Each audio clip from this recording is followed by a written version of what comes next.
Good evening, ladies and gentlemen, and welcome to another episode of The Stoop here on the Spreaker Network.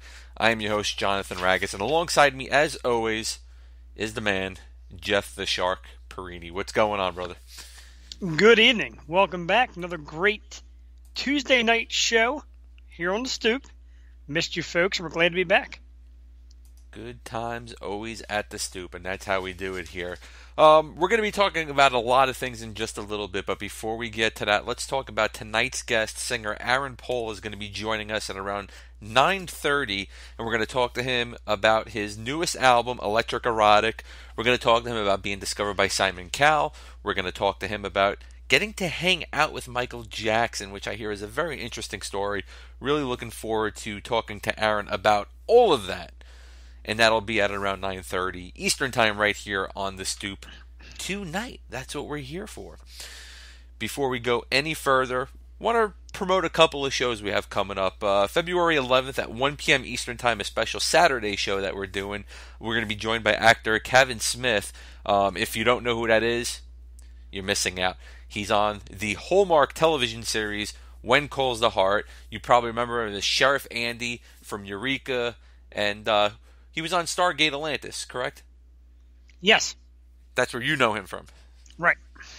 Yeah, so we're real happy to be joined by Kevin Smith, and that's going to be on February 11th at 1 p.m. Eastern Time. And on February 15th, we're going to be joined by former NBA player Maurice Evans. We're going to talk hoops. We're going to talk business.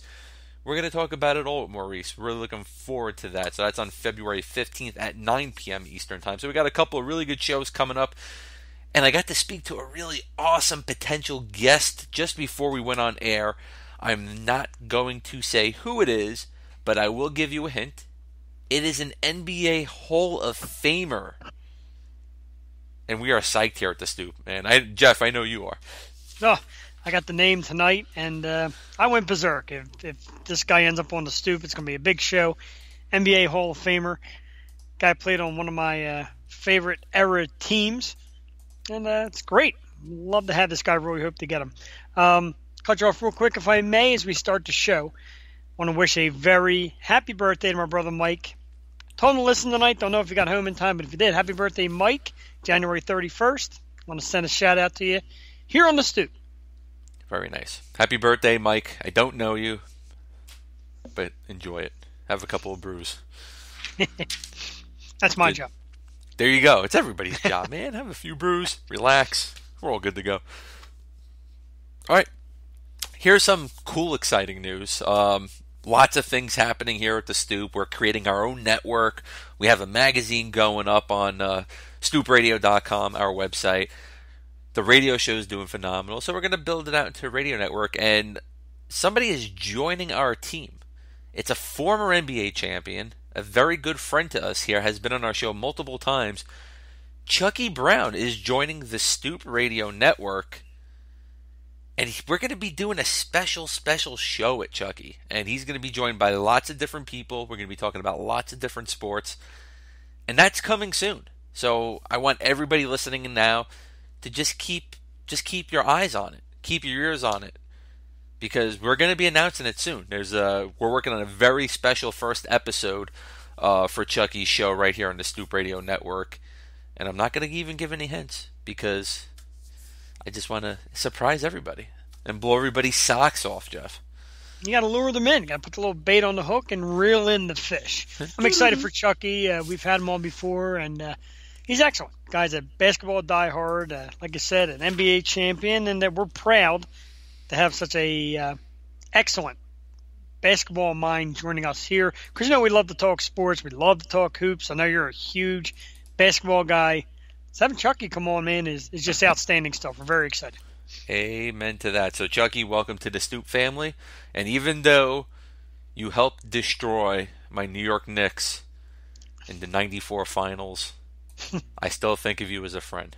That's all I'm going to say. Another thing to love about Chucky. That's right, man. He's lucky. He's a Queens native like me because that wins him some brownie points.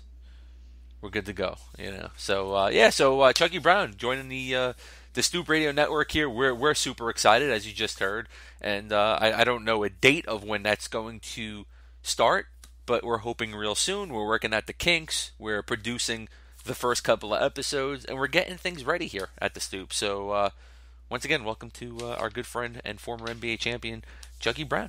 Welcome to the Stoop Radio Network. Lots of things to talk about, so let's jump right into it. This upcoming weekend, it is the NFL Super Bowl. It's what we all wait for, and we're going to have a prime matchup between the New England Patriots versus the Atlanta Falcons. Let's jump right into it. Jeff, who's going to win? Why are they going to win?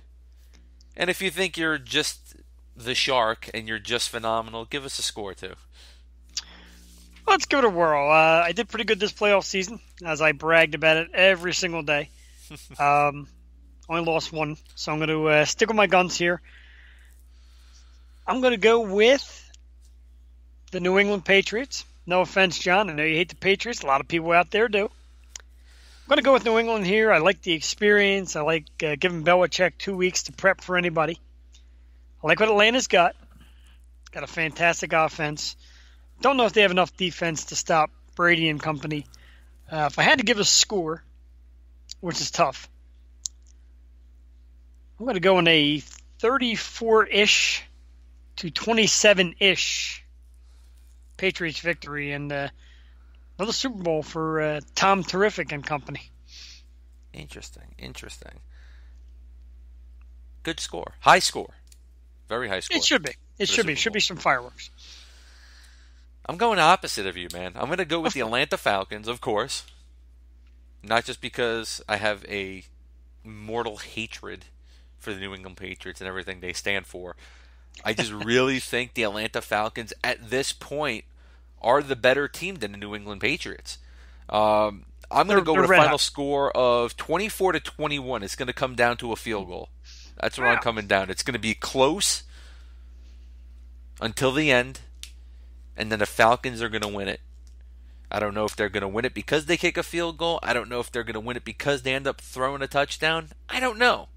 But Matt Ryan is going to help the Atlanta Falcons win the Super Bowl this upcoming weekend. And could possibly be the MVP. Wow. Going broad. That is broad. I like what I hear. I like you going out on a limb. A lot of people do like the Falcons. It's hard not to. Red hot. But like I said, I just think that the experience is going to be a little too much. But I'm expecting a great game. The one thing I'm definitely expecting is a great game. Got a big party planned out. It's going to be nice. Plenty of grub and plenty of beers and probably a wicked hangover the next day. But we're expecting an outstanding game. Should be great. I'm very excited for it. Absolutely. Now, I read something a little earlier today that Eli Manning called up Matt Ryan and gave him tips on how to beat the New England Patriots. Is that going to help the Falcons? It can. I mean, you really got to play it on the field. I've always been a guy that said you can have the best coach, but if you don't execute, you really have nothing. Little tips are good. Manning had a defense that knew how to get to Brady and pressure him, which I think is the one thing Atlanta could have as an advantage because they got a fast front seven. Get to Brady, distract him a little bit. That could help. Not much else Eli could say. What's going to say? Throw the ball? I mean, Throw the ball. It's good to have people on your side. I think it helps a little bit, but in the end, like I said, if you don't execute, you got nothing. What'll be funny is if the Falcons do win, and Matt Ryan comes out and says, hey, if it wasn't for Eli Manning, we probably had no chance of beating this New England team. Does that cement the legacy of Eli Manning as the total New England Patriot killer? It could. Certainly could. Every man or team or something of that nature has somebody that has their number. Kind of like I have your number on predicting things. Kind of like how I own you when it comes to predictions. Pretty much. Manning's when it comes to Super Bowls, got Brady's number. Hey, never did I once say that I was good at choosing winners. Because if I was, you wouldn't be my co-host. Oh, wow. Well, it's good to know I'm brought in for a purpose. Thank you very much for that. Just to let you know, man. No, I'm just kidding. It's going to be a good Super Bowl, though. I really do believe it's going to be a good game. I am looking forward to it. I really do hope to see the Falcons win because, once again, not only do I dislike the England Patriots, I always think it's nice to see somebody different win for a change. And I really like Matt Ryan, really like the receivers down in Atlanta. It's a good team. I think this is the best Atlanta team that they've had in many, many years, and they had some good teams that just could not get it together. So it'll be nice to see Matt Ryan finally get a chip, finally win a Super Bowl, and finally get past the hump of getting into the Super Bowl. He's 31 years old. Who knows how many years he has left in the NFL? This could be his only shot at a Super Bowl. Which sucks for such a good quarterback. Oh, well, sure. And it's the window that many go through. You get a small window, you get a team that gets a shot, and you either make it or you don't, and it kind of stinks for guys that never won. I mean, we'll come right out and say Dan Marino, one of the best quarterbacks ever played a game, doesn't have a Super Bowl. Tons of great athletes in every sport have gotten, no championship appearance or no championship wins. So you root for guys. You root for guys like Matt Ryan, and you mentioned receivers, Julio Jones, just an absolute beast, one of the best in the game. You kind of root for a guy like that. I'm not being anti-Atlanta. I just don't think they'll win this game. But while we're on the subject of the Super Bowl, I'm going to hit you with this part here. Lady Gaga at the halftime show. Any interest whatsoever? No, not at all. I don't have any interest in any of the halftime shows at the Super Bowl. Just the way it is. I kind of like the rock band thing. It's just my thing. Again, I'm not going to be anti-Gaga. I don't think I'm going to tune in. I'm sure I'll be stuffing my face at one of the tables with something. They pick the acts that they picked for the television audience. They don't pick the acts for the people that are in the stadium. Because if that was the choice and that was the case, Snoop Dogg would not have been at the NHL All-Star Game. Absolutely. You couldn't have picked a worse act at the NHL All-Star Game than Snoop Dogg. That's not what NHL fans want to hear. Lady Gaga, it's not what real NFL fans want to hear. It's just the way it is. But it's like that. So what can you do? I gotta admit, ever since Lady Gaga hooked up with Tony Bennett, I like her a lot more. She's suave. She's classy.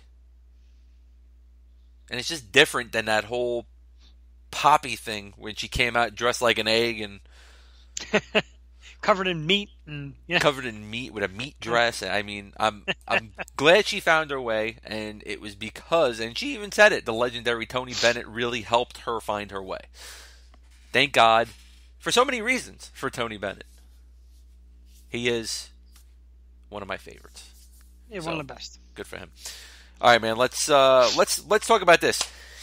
2016, we announced so many different people passing away here. Celebrities, athletes, musicians, you name it. It was just a terrible year, and it seems 2017 is kind of picking up where 2016 left off. Over the last few days, the late, great Mary Tyler Moore passed away. That was a shock to us, but not a shock to people around her. As Dick Van Dyke said, they were expecting it. She was very sick for a very long time. I'm glad she's out of her pain. That was a blow.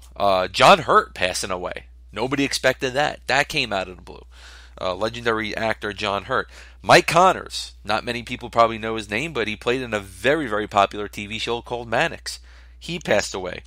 If it wasn't for this guy, who knows where video games would be today, and if Jeff and I would have been hooked on video games as kids.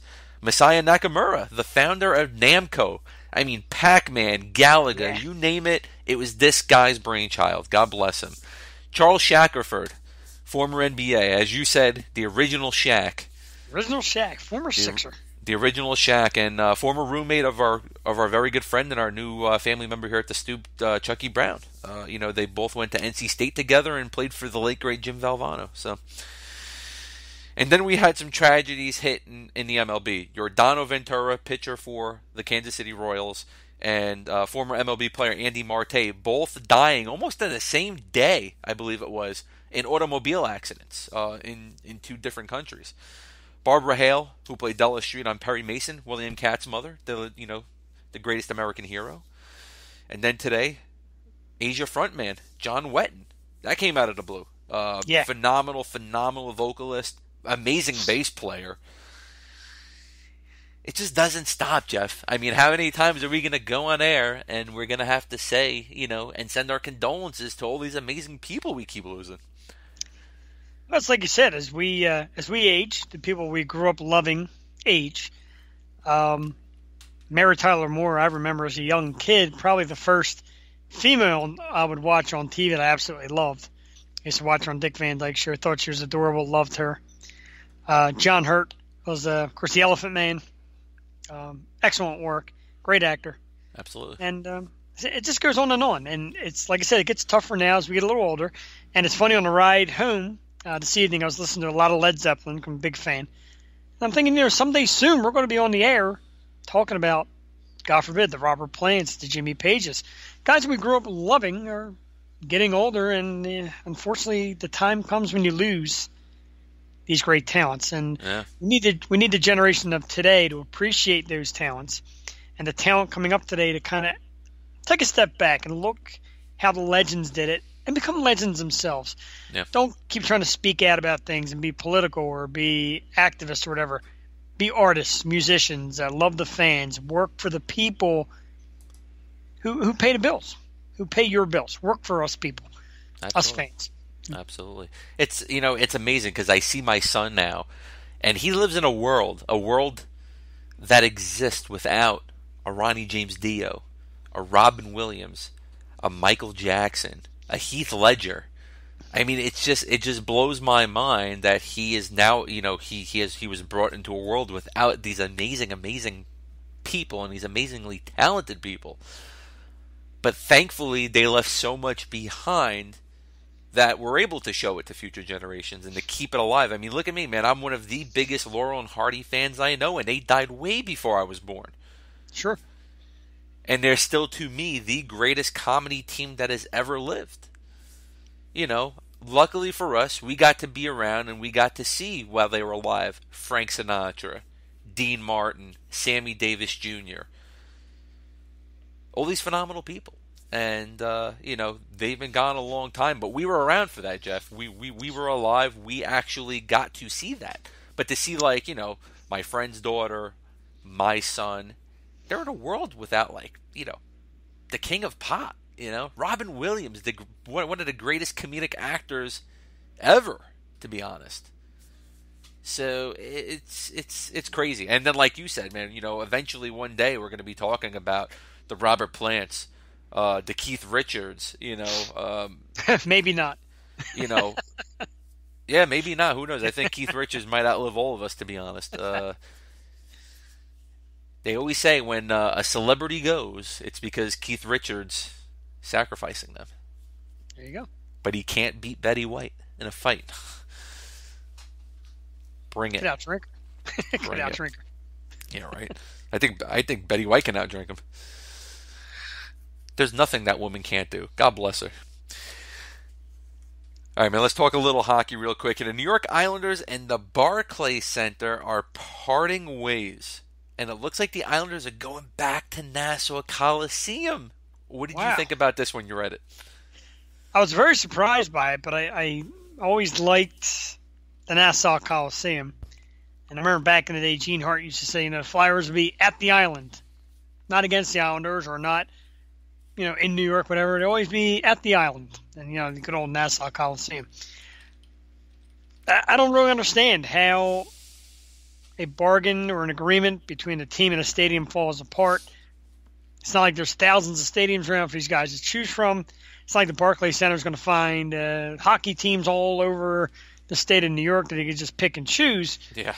So it's a very interesting thing, and you got to wonder where it falls apart. But, hey, good for the Islanders for finding their home. And Barclays Center, I guess, will find events of some sort, maybe college hoops or whatever, but they'll find theirs. In the end, people with money always find their money.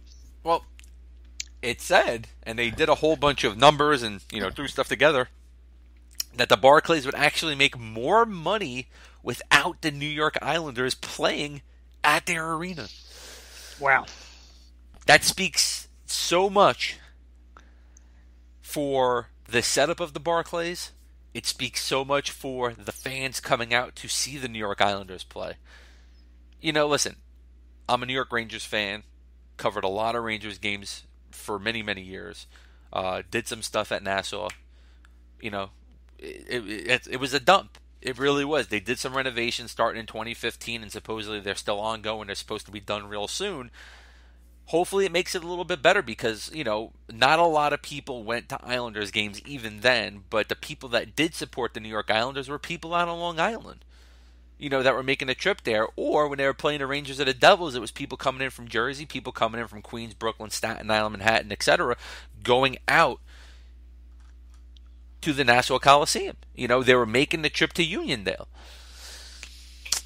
It wasn't happening at the Barclays. They really thought by going there, it was just really going to just launch them. And it didn't. It just fell apart. So, yeah, the New York Islanders are most likely returning back to Nassau Coliseum.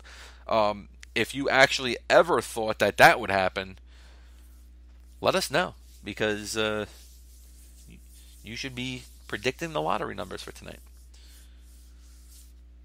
Absolutely. I'll take a little bit of that. Yeah, tell me about it.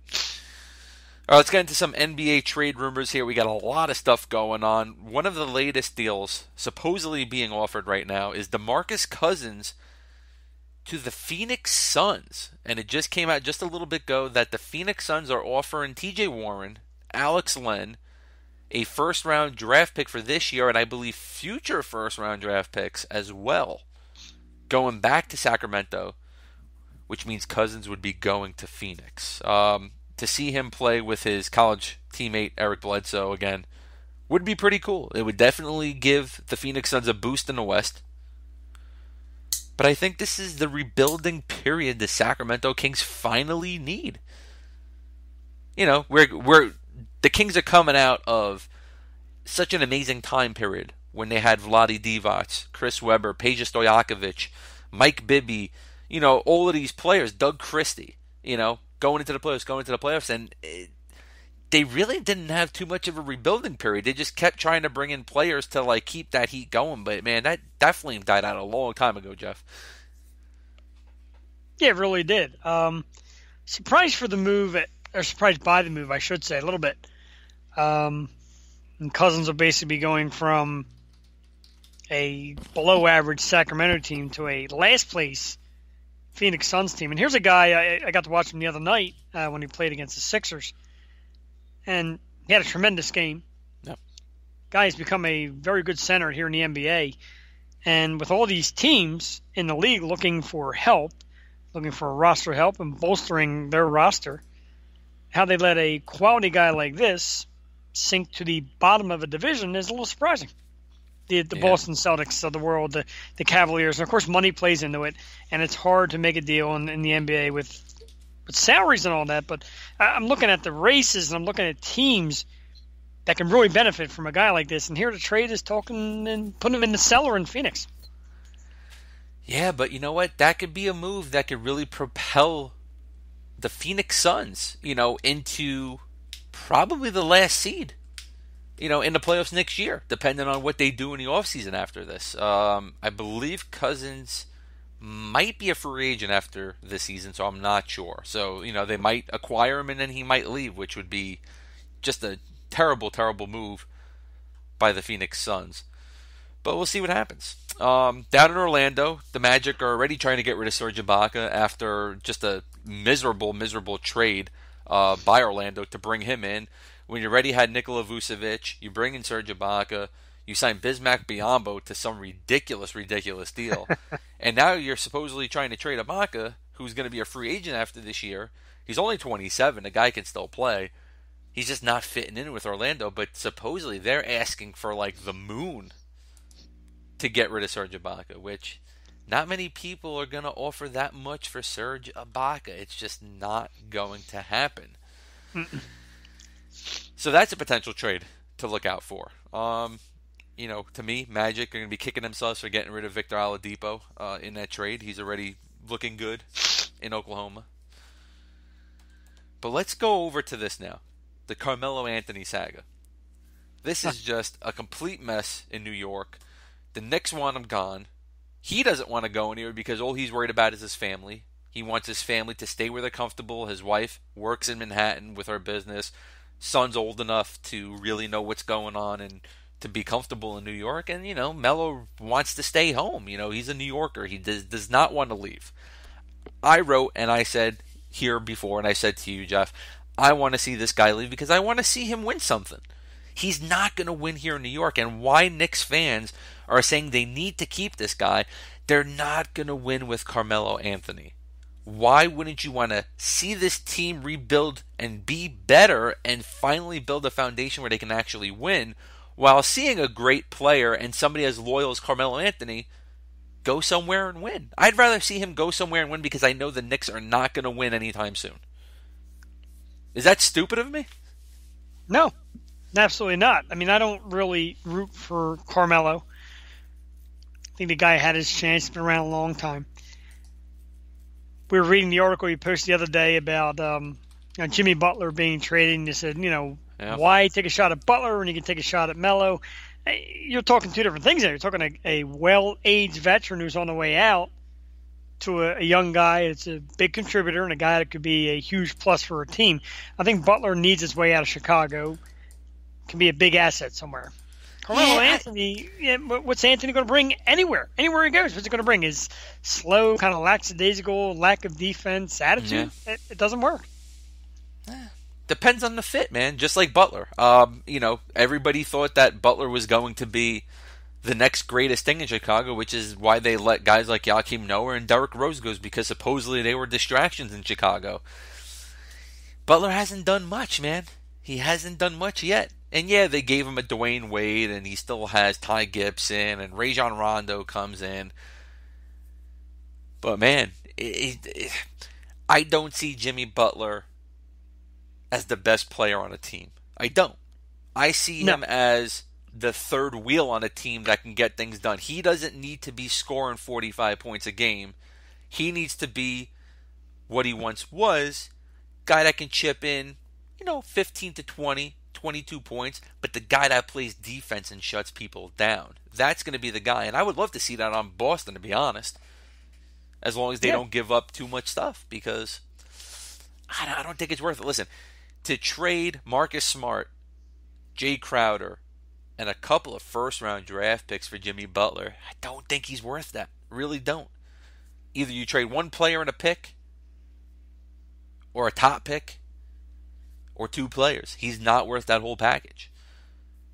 I would absolutely love to find somehow, and I know we've had this headbutt, I would love to see the Sixers be able to pull a trigger on a Jahlil Okafor and a pick, and maybe another player to get a handle a guy like Butler. Like I said, he wouldn't have to be a superstar here. He'd have to be the solid shooter and scorer that they need to go along with Embiid. You're going to have Simmons coming in soon. He's going to be a ball handler. Noel is the kind of guy, like you said, you need a solid shutdown defense. Noel's the guy who can play some defense along with Embiid. Yeah. A guy like Butler fits in here, I think, pretty well. Maybe not. Maybe the chemistry's not there. But you're looking at teams he can go where he can be more of a contributor than a superstar. I think this is a perfect fit. Boston could be a nice fit. Like you said, they're going to start breaking down the team they already built to bring a guy like in. I think it's a bad fit. Yeah. I don't know. I just don't see the Sixers trying to swing a deal like that. I really don't. Considering the Cavs wanted TJ McConnell just like over the last couple of days, and without even listening to them, they just shot him down. Are they actually looking to make deals? Or are they going to sit around, let the season play out, see what they have in Ben Simmons if he ever comes back this season? Don't know if he's going to make his debut this season. They might let him just sit out like they did with Joel Embiid, and look how that worked out for them. Sure. And see what they can do maybe towards the draft, and see if they can acquire a star player to go along with these guys when he might be cheaper in the offseason. Or maybe, hey, they're going to turn around and say, you know what, Ben Simmons is the real deal. TJ McConnell would be great too, but he's probably going to, keep playing lights out. Be too much money to be a backup point guard. So let's trade him for a pick or two and see what we can get. Yeah, McConnell has certainly shown signs of life. I used to bash him. And he's coming together. Like I said, it could be a chemistry thing, and Brett Brown might finally have enough players in place to actually put guys in positions to play, build chemistry, and win ball games. They're very much improved where they're playing now. Yeah. So maybe right. Maybe there is no deal at all. I mean, maybe they're going to sit on Noel and Okafor, and at the end of the year make a decision. Interesting. They could. But as far as the Knicks are concerned, man, I hate to tell you, but Carmelo just seems to be dead weight. Oh, right no, now. I believe that. I don't see him going anywhere by season's end. No, I think he's going to go somewhere. I just don't know where he's going to go. Could be Boston. Could be the Clippers. Could even be the Cavaliers, depending on what they're going to take back. I think it's going to get to a point where the Knicks are going to say, you know what, if you pay his salary, we'll take next to nothing. Wow. Just to get rid of him. Yeah. Or, hey, we'll kick in, we'll trade for the 15% trade kicker and a little bit of his thing, but you got to give us at least like one pick. But it depends on where he's going to go. Can he go to Oklahoma City? Could he mesh with Russell Westbrook? It's going to be tough. I don't think he's going to go where people think he's going to go. I think it's going to be a team that's just going to come out and they're going to offer something for him, and the Knicks are going to do what they can to talk him into going there and playing the last 2 years of his deal after this season. But, it is what it is. It's going to come eventually, Jeff. That's how I feel, at least. It's going to come eventually. It's going to have to. I see certain guys like Russell Westbrook and James Harden, just guys that seemingly, in my opinion, don't want to take on a Carmelo Anthony. They like to be the leader. Harden, when they played the Sixers the other night watching the game on TV, the guy loves being the focal point of that team. Same thing with Westbrook. He loves to be the leader, loves to take the bull by the horns and be the guy. Give him the ball every time down the court, like Harden. I don't see them making room for Carmelo Anthony in either of those teams. It gets thinner and thinner. I don't see anybody taking him on. I honestly thought the best team that would be to take him was the Los Angeles Clippers. I mean, he wants to play with Paul. Paul wants him in L.A. You know that. They got some guys they want to get rid of in L.A. That's why I thought that would be the best fit. The second best fit I thought right away, and I wrote that weeks ago, was the Boston Celtics. Who would I want? I want Jay Crowder in a pick. That's what I want, and that's all I think that they need to ask for and get it done. Don't know if that's going to work with the cap, but they got some guys in the back end there that they want to get rid of. Amir Johnson's one of them. I would take Crowder, Amir, and a pick. Doesn't even have to be, a straight up first rounder this year. It could be a first rounder 2-3 years from now. Celtics have a lot of picks, man. They just don't want to give up those picks that they got from the Nets in that Kevin Garnett deal, and I don't blame them. Because those picks are what's shaping out their team to be what it is right now, third in the Eastern Conference. It's going to be interesting. This is something that we have to have a discussion with, maybe even with Maurice Evans in a couple of weeks. And I think that's right before the trade deadline, I'm pretty sure. We'll have to find that out. When's the trade deadline? Does anybody know? I'm going to look that up for you real quickly here. Let's go to our statistician here. February 23rd. February 23rd, yeah. We're going to have Maurice on. Maurice Evans, former NBA player. He's going to be on with us February 15th. So we'll talk a little, even current hoops. We definitely want to talk about him, about his career. He played for a few teams, and I believe he played overseas as well. So that's always interesting to talk about with an NBA player. So we'll see what happens. We shall see what happens. Should be great. I love having the former athletes on and current athletes and any athlete. I like having the athletes on. I always love getting the opinions from the guys that have been there. And that's what aggravates me sometimes about watching some games and listening to analysts who have never picked up a ball or a puck or anything of that nature telling you what it's like out in the trenches. Should be good, my man. Should be good. And listen, we're going to go out and we're going to bring, people that we've had on the show, in the NHL, in the NFL, in MLB, so we're going to be doing a lot of trade deadline shows. I'm sure we're going to do an NBA one. Pretty sure of it. I don't know if Jeff's going to do it, but I will. I'll talk to myself. I will do any show. Whatever you got, I'm down. All right, maybe February 23rd. Is a Thursday night. Maybe we will be doing an NBA trade deadline show right here. Maybe Jeff, Chucky Brown, and myself. I like it. And we'll have some Good times And Charles Barkley. And Charles Barkley. Since he's garbage compared to, according to LeBron. Well, Charles Barkley came out tonight and said, I ain't these guys' friends. I'm doing my job. That was pretty cool. That's great. Cool. And that's true. It's the way it is. I mean, again, Charles Barkley has been there. Charles Barkley has been an NBA star. I know he had his critics. I know he said some off-color things and out-of-line things, but he has earned the right to come out and critique basketball players. Oh, yeah. I knows basketball. Well, so if he thinks LeBron's being a whiner, he's not the only guy. Put me on the TNT studios, a guy that nobody's ever heard of. I'll sit there and say LeBron's being a whiner. Yeah. Everybody's going to tell you that. Guy's the best of the modern era. They compare him to Jordan. Be Jordan, man. Keep your mouth shut and go out and play basketball. Yeah, listen, he said it tonight. I'm not trying to be these guys' friends. They went out. He did his research on me. He Googled me. But I still say it. He was whiny last week. Yeah. He was. I'm sorry. Just because LeBron James is an elite player in the NBA doesn't mean he shouldn't be called out for being whiny. Because if that was any other player, they would have been called out in a spot and ripped apart. But because he's LeBron James, he's untouchable? Come on, man. No, not at all. And I give Charles Barkley credit. I don't agree with him enough. He's always ripping into my Knicks. But, he was doing his job. Just like we're doing our job, and I'm calling LeBron James whiny right now. I'm with you. I got no problem with that. What would you do if LeBron James got traded tomorrow to the Philadelphia 76ers? I would absolutely tell you that he is the least whiniest player in the entire NBA.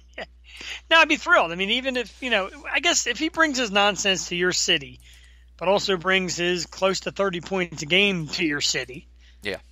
You got to love that. I mean, I was a guy who cheered Allen Iverson. And if Allen Iverson played anywhere else in the league, I probably would not have been an Allen Iverson fan. Yeah. Didn't like his attitude. I didn't like his reckless style of play. Practice?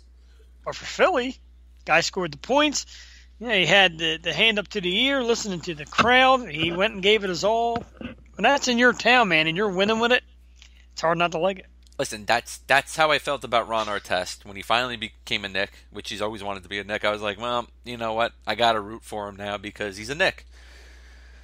Same thing with Joakim Noah. All right, I got to vote for him. I got to root for him now because he's a Knick, That's just the way it is, You don't like the guy. Listen, I don't like Tom Brady.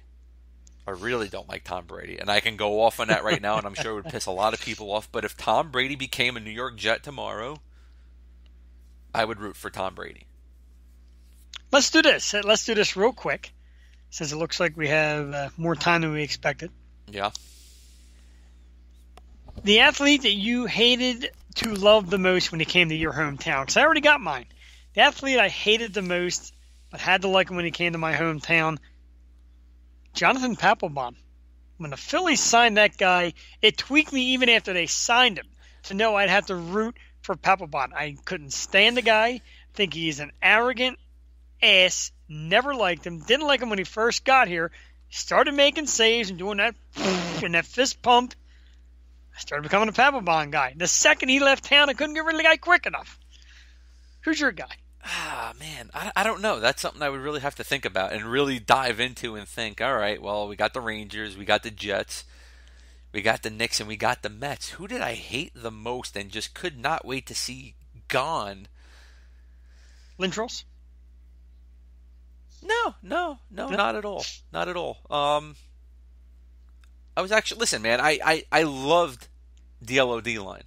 Absolutely. That's right. It. Yeah, we had talked about that. Right? So I was excited to see Lindros go. Listen, I'm always excited to see if Crosby came to the Rangers. I would probably not watch him. Seriously. Wow. That's how I feel about Sidney Crosby. That's your team. That's something. To me, Sidney Crosby's a product of being Gary Bettman's little love child, and the league has played that way for him. That's how I feel. No, I loved when guys like Lindros and Bure and all of them came to the Rangers, but I don't really know who was like the guy I could not stand. Really, I did not want them to sign Joakim Noah, the Knicks. Did not want that to happen. He signed. I thought the deal was ridiculous. 4 years for a guy that's falling apart. But I said, you know what? Let's see what he brings. I can't wait to see him leave. Really, I can't. At this point, without really diving into it, I would go with Noah. Seriously, I wish somebody would take him tomorrow, but that's not going to happen. The guy's going to end up retiring a Knick probably. But man, I don't know. That's a good question, and that's a tough one for me.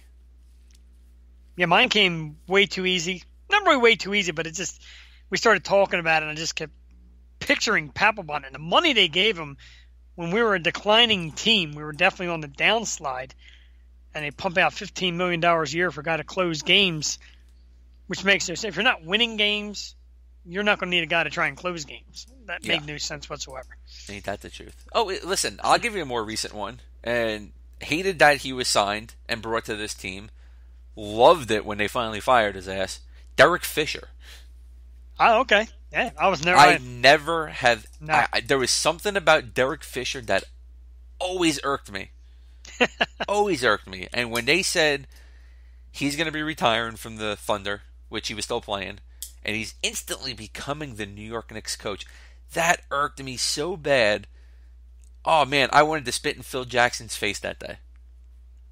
Seriously. Wanted to spit in Phil Jackson's face that day. I don't... First of all, I didn't like him as a player. But besides that, any player that has never coached, has never paid his dues as an assistant coach, I feel like should not automatically be handed a lucrative contract to become a head coach as soon as he retires. That's how I feel. When you got guys like Patrick Ewing, who has been busting his balls all these years as an assistant coach for a few different NBA teams, he should have got a look as the Knicks coach. He should have. That's where he belongs. Absolutely love that Jeff Hornacek is a coach. We've already talked about that. Thank God it wasn't Kurt Rambis. Thank God it wasn't a couple other names that we heard about. When he came out of the blue, I was like, oh, finally. Finally, a guy that has paid his dues is going to be the New York Knicks head coach. Thank God Derek Fisher is gone. And we even have more drama with him now. He's talking about banging Matt Barnes' ex-wife and all this other stuff. So it's unbelievable. And then he comes out and he blasts Jeff Hornacek. What the hell did Jeff Hornacek do to you, man? Come on, dude. Don't. No. Doesn't work that way. Everybody's trying to be Doc Rivers. I mean, Doc Rivers came in and Rivers showed he can get the job done as a coach, and I like Rivers. But every guy that retires automatically swears they're going to be Doc Rivers, and they got to get a job right away. And even Tyronn Lue, I'm sorry. I think the guy's – it's a product of what he has. He's just a guy in a suit that stands there. And yeah. Tyronn Lue. Yeah, but you know what? At least Tyronn Lue paid some dues, man. He was an assistant coach. He was a bench coach. You know, he was around for a little bit. You know, he was around for, I think, a while, actually. Let me take that out right now. We're just gonna look this up here real quick and see how long Tyronn Lue was a coach.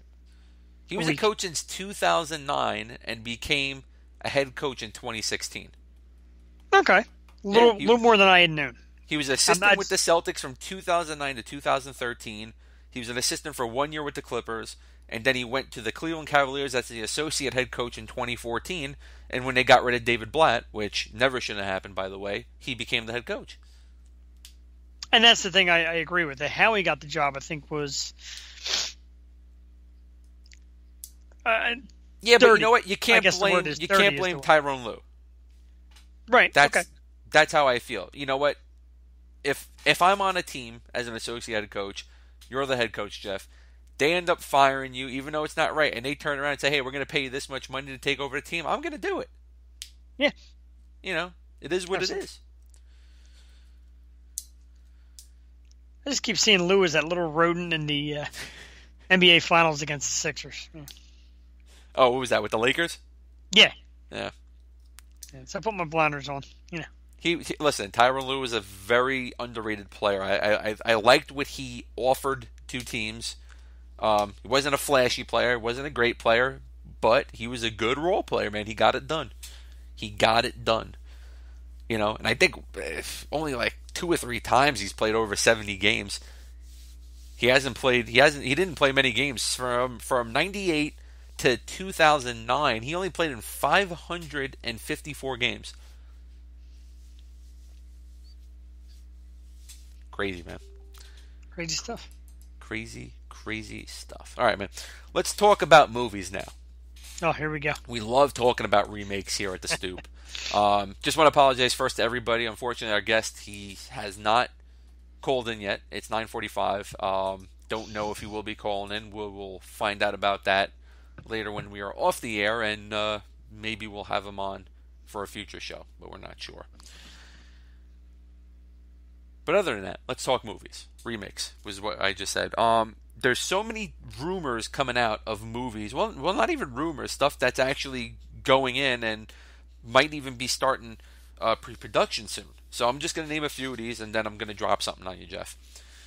We have The Crow, Starship Troopers, Commando, War Games, Dirty Dancing, Drop Dead Fred, The Never-Ending Story, Death Wish, Escape from New York, House Party, My Fair Lady, Scarface, Short Circuit, Weird Science, and literally I could have probably named about 60 or 70 more. Should have stopped at one.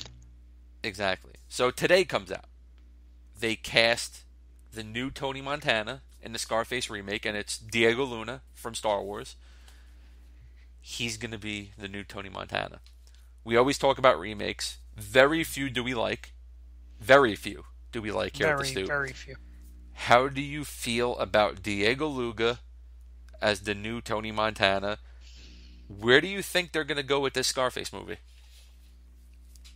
It's hard to say, and the first one is the kind of movie that you make and you lock it up and put it away. I mean, it's vaulted. It's the kind of movie that gets one shot and done. Agreed. Because of the way it was and the gripping story that it was and the violence and catchphrases and come on, everywhere you go, somebody will pick up a water pistol or somebody will pick up something funny and say hello to my little friend. You know what I mean? It's like iconic. And now you're going to have another guy saying it or trying to say something just as clever. Look, like I said to you today, or I said to somebody today, that little kindergarten remake with the 5-year-old kid doing it with a bowl of popcorn acting like his cocaine pile, to me is funnier and better than what we're going to see as a remake. It should have been put to bed. No. And I don't like anything about a Scarface remake. Nothing at all. You know, just looking at these movies here, first of all, Never-Ending Story it's just a classic. Classic. And it's a legendary movie, and what are they going to do? Just fill it full of CGI? Come on. No, it's not going to work. Exactly. And that is, again, where remakes and redos and prequels and all that hurt. No offense to Star Wars, but as I said a few weeks ago. Yeah. And I'm sorry, but My Fair Lady? Come on. I don't get that. It's a freaking iconic movie. Listen, yes, it was an American musical play. You know, we had Julie Andrews, Rex Harrison. Everybody knows Rex Harrison, Dr. Dolittle. Sure. You know, we had that on Broadway. And then they decided just a few years later, let's spin it off. And it was Rex Harrison, continuing his role as Henry Higgins. And Audrey Hepburn stepped in as Eliza Doolittle. Come on, man. You know, there is nobody alive today that is going to duplicate anything that Rex Harrison and Audrey Hepburn did in the original 64 film. But now, let me tell you this. If they turned it around and made it a live musical on television, I would be okay with that. But as a feature film, I'm not okay with that. It's just how I feel. I agree. I really do. And like I said, now you're getting legendary actors. And for me, Pacino, when he aged, started to lose some of his legendary status. His roles got a little cornier. His acting got a little off. But his role in Scarface, that's one of a kind. Yeah. Now somebody else is going to try and do it, and it doesn't really work for me. And, you know, when you talk about reboots and remakes and all that, let's say they try another Star Wars movie. Yeah. All right, Mark Hamill's not a legendary actor. But who the hell is going to be Luke and Han? And do you want these roles revised? No, absolutely not. Star Wars, the original Star Wars, the first three, those are movies that, well, at least the first one, that they didn't think was going to be anything legendary, anything Right. iconic. You can't reproduce what they did in that movie. You look at a movie like Big Trouble in Little China, Kurt Russell. That bombed in the box office. There was a script for a number 2, a second movie of that, which thank God John Carpenter made into a comic book series, and I got most of them. Absolutely loved it, by the way. Wish I could have seen that. And now we're talking about how that's going to be remade, and Dwayne Johnson is going to play the role of Jack Burton. No. We seen Point Break remade. Absolutely awful. Pet Sematary is being remade. Oh, Time Bandits is going to be remade. Another iconic movie, man. You just, certain movies you just can't touch. Short Circuit. Come on, man. Yeah, there was some corny acting in it, but it was what it was. It was a great movie. And then you look at Jumanji. I don't think anybody, and listen, Dwayne Johnson is an actor. I think he's evolved. He's done so many great things. But Dwayne Johnson cannot duplicate what Robin Williams brought to the role. Just how I feel. The Toxic Avenger movie. Another thing that's going to be remade. Listen, there's so many things that we can go on. Jacob's Ladder, Logan's Run, Police Academy. Come on, man. What are they going to do? They're going to make it like Chips and 21 Jump Street? It's going to be stupid. yeah, I'm not feeling it. I heard her trying to remake The Stoop Not happening. with Brad Pitt as me. Yeah. By the way, Overboard Oh, Overboard is on there too. 20,000 Leagues Under the Sea. Disgusting. Hellraiser. Yeah. Hellraiser? Huh? What? Come on. No. No. They already remade the Mummy, and it's with Tom Cruise playing Brendan Fraser's part. I don't like it already, just from the trailers. I don't like it, man. There was something about Brendan Fraser. He brought kind of like a comedic presence to it. Yeah. That Tom Cruise That's a good way can't. of looking at it. Right. That he can't. That he just can't do. Listen, I'll watch some of these movies when they come on Netflix, when they come on the HBO app that I get from somebody else and I don't have to pay for. Just said that on the air. Yeah, hey, listen, it's a family member that pays for it. Go ahead, come after me, I dare you. Great listen, stuff. Let's go back. Scarface. Scarface Yes. is a legendary movie. Al Pacino Absolutely. is a legendary actor. And, not to crap on Diego Luna, but I feel like you're just being set up for embarrassment, man. Yeah. I mean, could be wrong. It might be great. I just think, man, out of all of these movies we talked about and listed, Jeff, you really are going to remake 89 movies and you can't come up with one single unique idea anymore? Absolutely. That's the question we always ask. Where are the original ideas? And I heard they're trying to remake Splash. And again, like I said, it's going to be overblown with graphics that might just kill it. Like, you don't need to be overblown with graphics and special effects. The first Splash was adorable the way it was made. You saw Daryl Hannah with a little fin in a bathtub. All right, there's her as a mermaid. And, you don't need her to be walking through the streets with some computer-generated fin, and then she's all over town and people are watching. We don't need any of that. We need smart, simple, fun movies. Absolutely. Listen, you go back to, and listen, visual effects creator, the best, nobody is ever going to touch him, the late, legendary, great Ray Harryhausen. And you look at the original Clash of the Titans from 81. You Yes. look at the Seventh Voyage of Sinbad. You look at the Golden Voyage of Sinbad. You look at the way Ray Harryhausen did that, and you knew that it was so fake. But there was something about that. Go back. You look at the Dark Crystal movie. You look at any of those movies that used clay, costume. I mean, there was something about it that just made it so unique and so enchanting that CGI just does not bring anymore. You look at Gumby, you look at Wallace and Gromit, the hours that go into making these little clay figures and posing every little, tenth of an inch that they have to move and keep filming it. Man, that still blows me away to this day, man. Sure.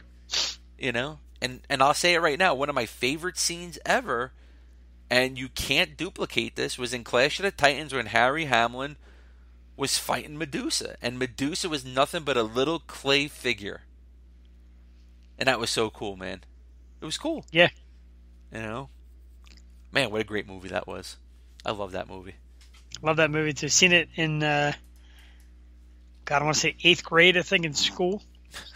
Yeah, I know. Aging myself, but they actually showed it in school, which was awesome. And then I seen it again outside of school, and great movie, man. That's it. I mean, people say, "Oh, look how corny the effects are. Look at that. It looks so fake." Well, what looks so real about a 900-foot dinosaur flying through the air, all computer generated? It looks just as unrealistic. Yeah, I mean, look at the remake of Peach Dragon. That really doesn't do anything for me, that dragon. The cartoon dragon from the original did more for me. Yeah. And you want to talk about Neverending Story, which, I'm sorry, but should not be remade. That's one of those movies that need to be thrown away in a vault as well. It was a one and done. It was amazing. They just can't remake that. They just can't remake that because the way they did. Oh, and this is gonna kill me now. Falcor. Okay. Falcor the Luck Dragon. The way they made him, that was amazing, man. The work that went into that was absolutely beautiful. And now in a remake, Falcor is gonna be what? He's gonna be a different color. He's gonna be a different shape. He's gonna look like some kind of a mutant hybrid. And it's going to be all computer generated. It's a shame. You look at Ray Harryhausen, you look at Jim Henson, man, and the stuff that they gave us was just unique. It was classy. It was legendary. It was iconic. And then you got these guys, and don't get me wrong, it takes them a lot of work to create these things CGI-wise and really do it. But man, the labor that went into what Jim Henson and Ray Harryhausen did. People today can't duplicate it. No. They can't. And don't even want to try to because they're going to tell you that's backdated or outdated or yesterday's news. Yeah. Yesterday's news. I think Jason and the Argonauts is supposed to be remade too, which is sad. Oh my God. Or was already. I know that they did a TV show on it, which was, I think back in 2000 it was. Believe so, but it had like the same kind of like it was, the old CGI like they did with Hercules and Xena, where you knew it was fake, like when they did the Minotaur and everything, and they were just like standing, you could see, oh yeah, that's some computer thing that they just dropped in the background, but that made it cool, I like that stuff. So yeah, our gripe to Hollywood producers, directors, scriptwriters. Stop remaking stuff. Come up with your own ideas. Please. All right, Jeff. Unfortunately, it looks like we're not going to be joined tonight by our guest.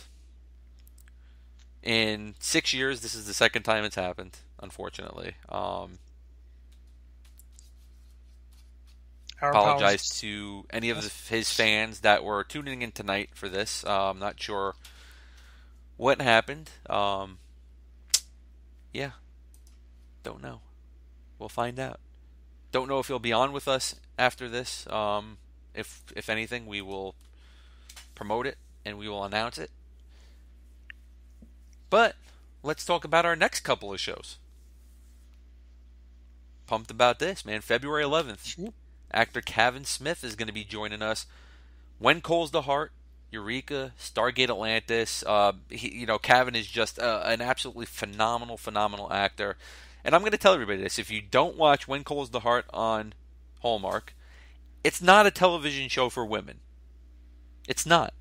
It's well acted. And it's just damn amazing. It is so cool, man. Lori Loughlin, Jack Wagner's in it, man.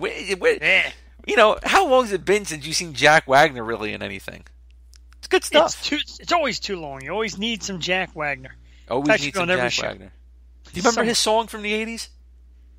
His was, Come on. man, I'm trying to do the rundown because I remember, I keep thinking She's Like the Wind, and then there was Don Johnson's Heartbreak. Yeah, I had it on the 45, man, and I can tell you, man, I remember spinning it in my record player, and I can... Come on, man, you know it. Oh, please.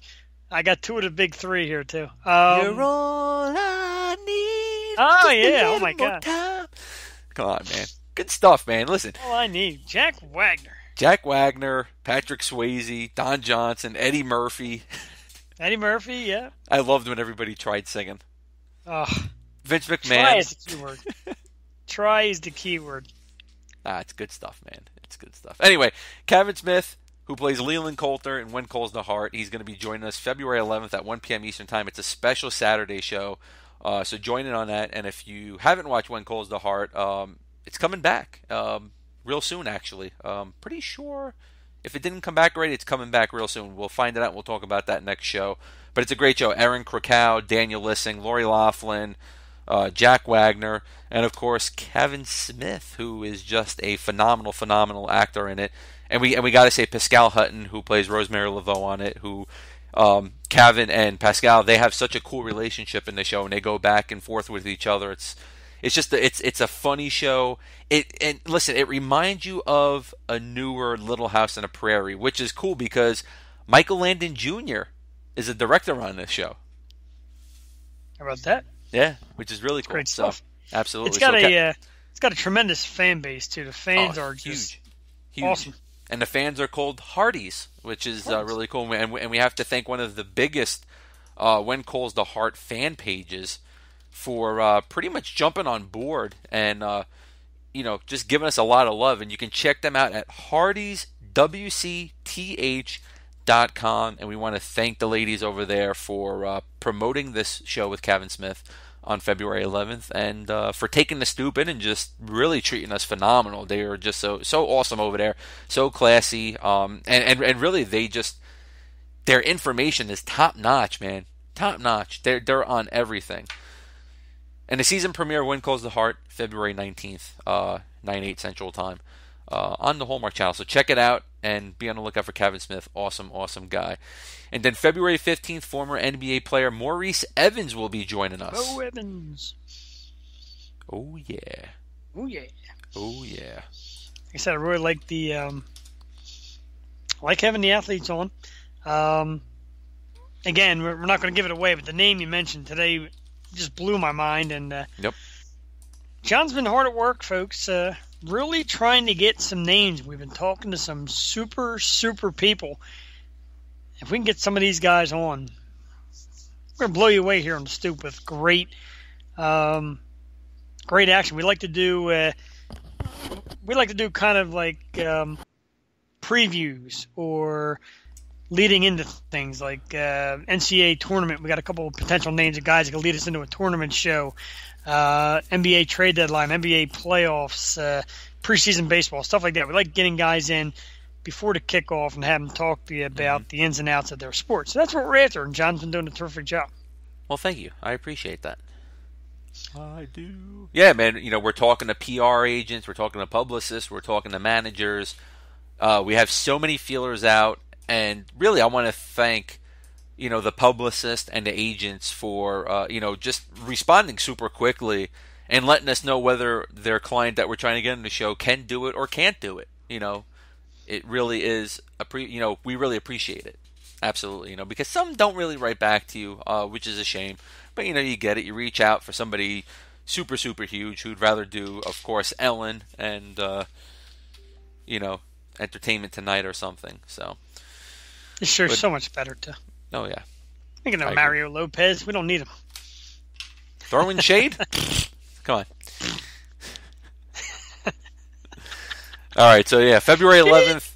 Actor Kevin Smith will be joining us at 1 p.m. Eastern Time, and on February 15th, Maurice Evans. And I can't believe tomorrow's February 1st already. Jesus, man. It is unbelievable. I just talked about that today. It seemed like I was at a New Year's Eve bash a couple days ago. Man, we're already in February. No. And in 8 days from tomorrow is my birthday. How about that? Can't wait. We actually might have a show on my birthday. Now that would be something else. We have somebody we're in talks with. They want to do it super soon, and if it is, it's going to be either the day before or the day of my birthday. So it's going to be a nice little celebration here. That's great stuff. I hope it falls right on your birthday. Valentine's Day is coming up, fellas. February 14th. Mm-hmm. So on the February 11th show, before Kevin Smith joins us, Jeff the Love Guru is going to tell you what to do to your ladies and for your ladies on Valentine's Day. And I know my ladies listening right now shaking her head and saying that jackass knows nothing about Valentine's Day. Well, tune in and I'll give you my great advice. I concur with your lovely soon-to-be wife. That poor girl. You don't know Jack. Poor Cassie. But the good thing is, Jeff, and we'll announce it here on air, I sent out my RSVP for your wedding today. That's fantastic news. Yes, that is I actually put a stamp back on it after I took the stamp off that you guys put on and mailed my electric bill in with. A story that I absolutely love. It is in my Facebook Messenger somewhere, and I'm pretty sure I'm going to find a way to take a picture of that off of my phone, frame it, and hang it on the walls of the Stoop Studio. Because that's a keeper. It's a keeper. I like when I said, I really don't want to send it in and waste a stamp. There's already a stamp on it. No, there's really not. It's now on my electric bill. As long as your electric bill is paid, that keeps us going here on the stoop with electricity.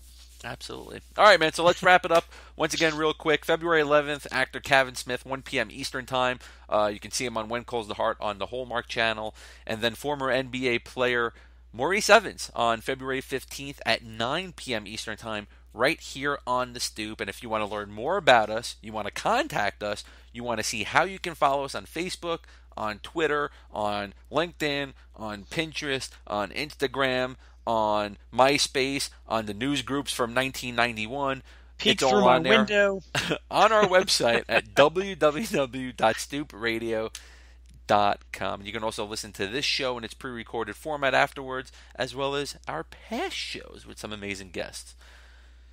So I want to thank you, the listener, for once again tuning in to the Stoop. We have lots coming our way, which means there are lots coming your way. So stay tuned to that. So for my buddy Jeff Porrini, who doesn't know anything about women, I'm your host, Jonathan Ragus. And we'll see you all February 11th. Good night, everybody, and thanks for tuning in. And thanks for not being a douche.